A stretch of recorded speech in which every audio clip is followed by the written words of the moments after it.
అదే RTV app వార్తల్ని క్షణాల్లో చదివే అవకాశం ఉంటుంది. ఒక న్యూస్ పేపర్, ఒక టెలివిజన్ ఛానల్ మీ చేతుల్లో ఎప్పుడూ ఉంటాయి. నా పేరు రవికుమార్, మాది కోయిలకొండ గ్రామం, కృష్ణగిరి మండలం.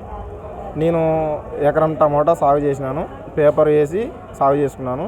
అందులో నేను సొంతంగా కష్టపడి సాగు చేసుకునే దానికి కూలీల ఖర్చు కొంతవరకు తగ్గించుకొని ఒక 70,000 రూపాయల వరకు నాకు ఖర్చు వచ్చింది. ఇప్పుడున్న టమోటా గిట్టుబాటు రేట్ వచ్చేసి బాక్సు 60 రూపాయలు, 70 రూపాయలు, అంటే 100 నుంచి లోపల అడుగుతున్నారు కానీ పైకి లేదు. మరి ఇతర దేశాలలో వచ్చేసి టమోటా జ్యూసు లేనిది కొన్ని దేశాలు ఆహారం కూడా తినే స్టేజ్లో లేవు. కానీ మనకు మాత్రం రూపాయి గిట్టుబాటు ధర కూడా రావడం లేదు. మరి గవర్నమెంట్ ఏ విధంగా స్పందిస్తుందో తెలియదు. స్పందించి రైతులకు ఏమైనా మేలు చేస్తారని మేము రైతులందరం కలిసి కోరుకుంటున్నాము. కోయిలకొండ గ్రామము రైతు సోదరులము. మేము మాకు 2 ఎకరాములు టమాటా సాగు చేసినాము. పేపరు, డ్రిప్పు అంత ఖర్చు ఎకరాకి 1,00,000 దాకా ఖర్చు వచ్చింది. రైతు టమాటాలు ఇప్పుడు 100 బాక్సులు ఎకరాకి 100 బాక్సులు చేసిన 200 బాక్సులు చేసింటే కూడా కనీసం 10,000 రావడం లేదు. మాకు ఎటువంటి సహాయం అందించడం లేదు. రైతు ఎట్లా చేయాలో పెట్టుబడి కూడా గిట్టుబాటు ధర లేదు. మాకు ఎట్లో సాయం చేస్తారు గవర్నమెంట్ దాకా. గవర్నమెంట్ని మేము కోరుతున్నాము, వాళ్ళు ఏదో సహాయం చేయాలని మేము కోరుతున్నాము. టమాటా రైతులు టమాటా పెట్టుకున్నారు కానీ ఏం గిట్టుబాటు లేవు, ధరలు లేవు, ఏం లేవు.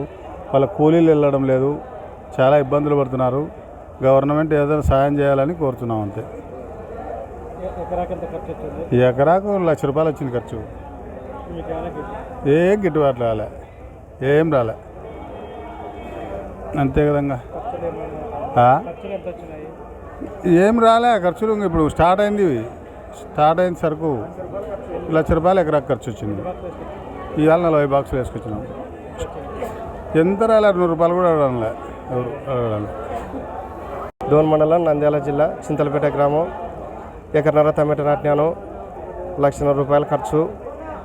ఇప్పుడు నేను 4 కోతలు అమ్మబట్టి 10,000 రూపాయలు వచ్చింటాయి. మిగతాటు అమ్ముదామంటే గిట్టుబాటు ధర లేదు.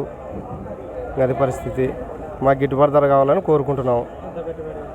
1,00,000 ఎకరన్నర నాటినాను. 10,000 రూపాయలు వచ్చినాయి ఇప్పటికి 2 మాటలకి. ఇంకా ఏమి అమ్మడబోవడం లేదు. అందుకే గవర్నమెంట్ ఏదైనా సాయం చేయాలని కోరుకుంటున్నాం. 70 రూపాయలు అడగడం లేదు. నిన్నైతే 70 రూపాయలు, ఈరోజు అది కూడా అడగడం లే. అట్లానే గవర్నమెంట్ ఏదైనా సాయం చేయాలని కోరుకుంటాం. కేజీ కాదు, బాక్సుల ప్రకారం కదన్నా. బాక్స్ 70 రూపాయలు నిన్న పోయినాయి, ఈరోజు అడగడం లే. కేజీ రూపాయి కూడా పడదు, ఈరోజు అయితే అడగడం లేదు. మాకు పెట్టిన పెట్టుబడులు సగం కూడా రావు. అట్లనే గవర్నమెంట్ని కోరుకుంటున్నాం. మరిన్ని వీడియోస్ కోసం ఛానల్ ని సబ్స్క్రైబ్ చేయండి. లేటెస్ట్ అప్డేట్స్ కోసం వాట్సాప్ ఛానల్ ని ఫాలో చేయండి. అండ్ లింక్ డిస్క్రిప్షన్ లో ఉంది.